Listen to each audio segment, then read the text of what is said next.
So normally you would use like for frothing your milk for lattes or macchiato, you actually would want to use like a full cream milk, but the 2% milk is okay, but like a full cream milk is better because it has more fats.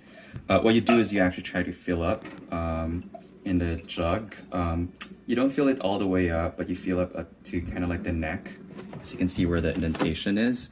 Because otherwise later when you're frothing it, it will actually like, if you go beyond that, it might actually overflow. If you're frothing your milk, you first clean it up so that it's dirt or whatever, clog. Wipe it first. And then what you do is you put the thing in. You normally try to indent it slightly a bit. You don't put it all the way in. It's like kind of like half an inch. And normally I would use the base of the jug to kind of like just help you know, like set it, and then I'll turn it on. Stop talking.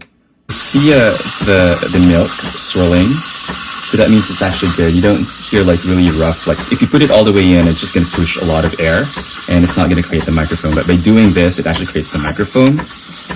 What you normally do is also you put your palm at the base of the jug, and then you do this until it's hot enough, like it's too hot for your palm or your hands, and then you bring it up. So let's wait for that for a few more seconds.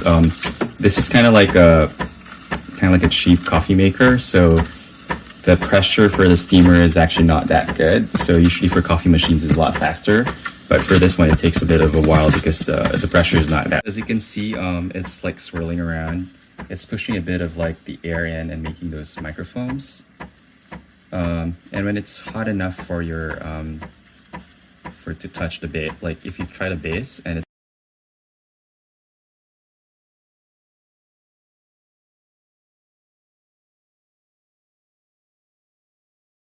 good thing is you probably keep clean your steamer, which you can see there's like a lot of milk and it might clog if you don't do this. So clean it and then just open the steamer just to clean the steamer. So the next thing you do is like you don't normally put the milk right away. You basically kind of like swirl this around until you get that like silky consistency. So as you can see now, it's a lot more silkier after like swirling it. So you swirl it a bit and then do that. And when it's ready, what you do is like you put it all the way up high like this, and then push it down, do a bit of swirl so it mixes, and then start pushing it and start wiggling, and then cut. And so this is how you do a Rosetta latte.